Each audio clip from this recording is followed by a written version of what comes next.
जिसमें 45,000 करोड़ की जो डिफेंस इक्विपमेंट है वो खरीदा जा रहा है। भारत कुछ ही दिनों में पाकिस्तान पे अटैक करेगा। देखें, जो चीन का मंसूबा है उसमें इस वक्त जो है वो तकरीबन 150 से ज्यादा मुल्क जो हैं, they are doing it very smartly.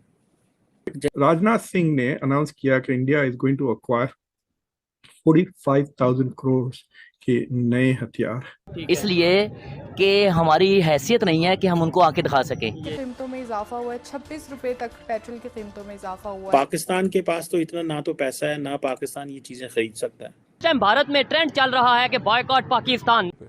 एक महीने में पेट्रोल की कीमत बढ़ी है 59 रुपीज अ लीटर। इसलिए एक पाकिस्तान के लिए तो परेशानी है ही है, इसमें तो कोई शक नहीं कि पाकिस्तानी सियासत में क्या चल रहा है। सामने तालिबान वाले आ गए, टीटीपी वाले आ गए, जहां हिंदुस्तान की फौज आ गई, जहां पे कुछ तगड़े लोग आ गए, तो फिर वहां 93,000 लोग अपने वो स्टार्स और अपने बेल्ट और बंदूकें सब रख देते हैं सामने।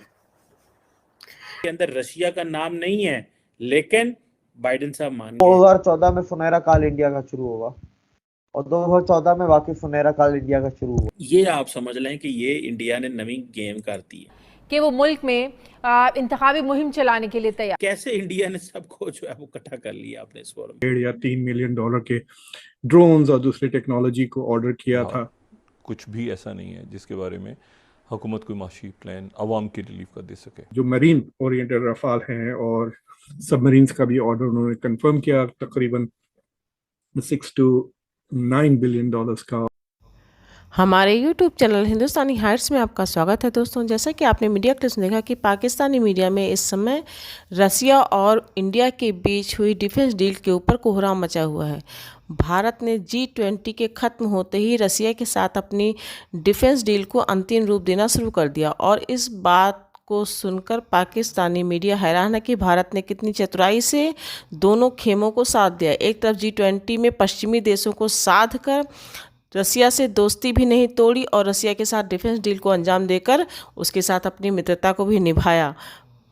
भारत की कूटनीति देखकर पाकिस्तानी मीडिया आश्चर्यचकित है कि भारत किस तरह दोनों तरफ डील कर रहा है और दोनों देश भारत का साथ नहीं छोड़ना चाहते। दोनों ही तरफ के लोग भारत के साथ मित्रता निभाना चाहते हैं क्योंकि भारत अपनी जगह पे मजबूती से खड़ा है। सबसे बड़ी बात यही होती है कि अगर आप अपनी जगह पर स्टैंड करते हैं तो कोई भी आपका सहारा लेना चाहेगा, ना कि आपका साथ छोड़ के भागना चाहेगा। जो भारत की डिफेंस एक्विजिशन काउंसिल है उन्होंने एक एक्सेप्टेंस दी है जिसमें 45,000 करोड़ की जो डिफेंस इक्विपमेंट है वो ख़रीदा जा रहा है रशिया से। जैसे ही G20 कंप्लीट हुई है, जैसे ही भारत को पता चला कि हमारा एक कामयाब एक मल्टीलैटरल चीज़ जो है वो कंप्लीट हुई है, इंडिया को ये था कि हम G20 के इस साल के होस्ट हैं, तो ये ना हो ऐसी वेपन्स खरीदते हो भी है। यूरोपियंस पहले नाराज़ हैं, अमेरिकन भी नाराज़ हैं। वैसे तो सच्ची बात मैं इसमें समझता हूँ कि अमेरिकी सदर जो बाइडेन ने पूरा हाथ रखा है नरेंद्र मोदी और भारत के ऊपर when it comes to the support for the consensus document जो G20 का आया। अगर प्राइम मिनिस्टर अगर देखे ना, रशिया का नाम नहीं लिया G20 के एलामिया के अंदर, रशिया का नाम नहीं है, लेकिन बाइडेन साहब मान गए हैं। क्यों?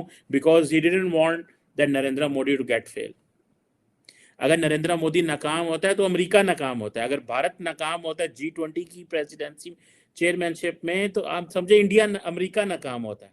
सो वो नहीं चाहते थे कि अगर शी जिनपिंग इंडिया को नाकाम करना चाहता है तो हम उसका हिस्सा बने। देखिए ये इंडिया क्या कर रहा है, इंडिया अपनी इंडिजिनस कैपेबिलिटी जो है उसको इन्हेंस करने की बातें कर रहा है। अब ये है कि इंडिया के जो डिफेंस मिनिस्टर हैं राजनाथ सिंह साहब, उन्होंने आज ये फैसला लिया है और उन्होंने कहा है कि जो इंडियन वेंडर्स हैं, ये एक प्रोग्राम है Indian indigenously design develop and manufactured by Indian, आप समझ लें कैटेगरी है, ठीक है, जिसमें इंडियन डिफेंस इंडस्ट्री जो है वो अपना जो वो आत्मनिर्भर का जो भारत का जो गोल है सेल्फ रिलायंस का, उसके ऊपर चल रही है।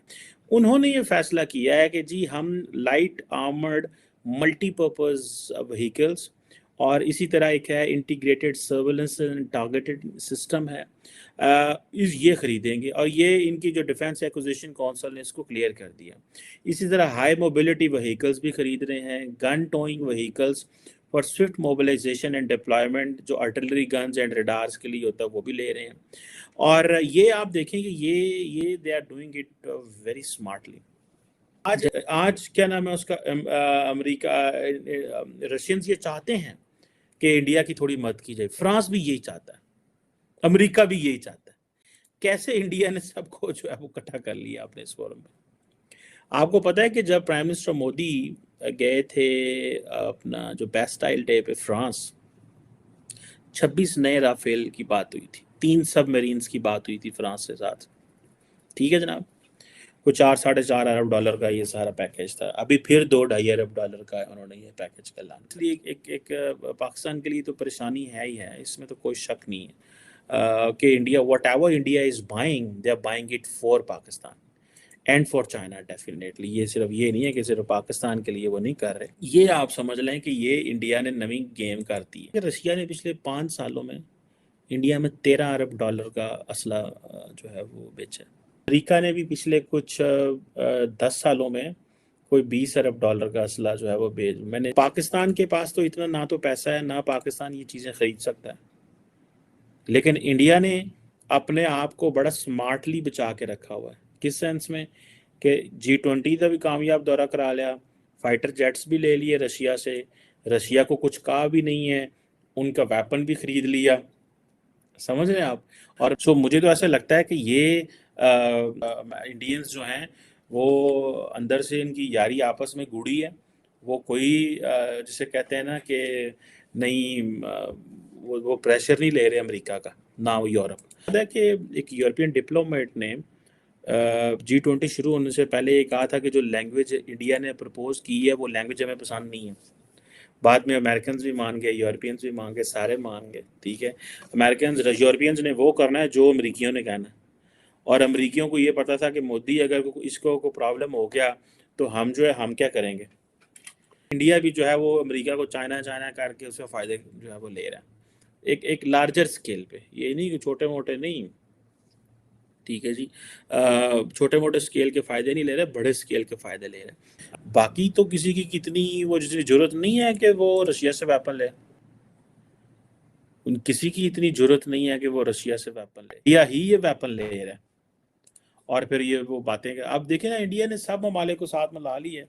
आज दोबारा वो क्या नाम है उसका, अमेरिकी स्टेट डिपार्टमेंट ने, जिसमें वो कह रहे हैं कि जनाब हमें जो है, और वो कह रहे हैं जो I2U2 हमने इंडिया के साथ किया है वो बड़ा हमारा कामयाब इनिशिएटिव है।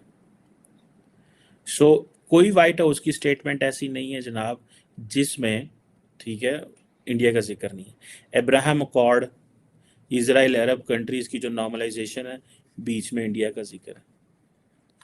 ठीक है जी, वो इसमें भी I2U2 का जिक्र करते हैं, स्टेट डिपार्टमेंट करता है। क्यों? बिकॉज स्टेट डिपार्टमेंट अंडरस्टैंड कि भाई ये इंडिया की ही एक्सेस है कि वो अमाराती से भी डील कर रहे हैं, वो सऊदी से भी डील कर रहे हैं, वो चाइनीज़ से भी ट्रेड कर रहे हैं, वो अमेरिकन के साथ भी, वो फ्रेंच के साथ है। जितने जानते हैं इंडियंस रुपये धर दे रहे, सीधे कहते हैं इधर आओ।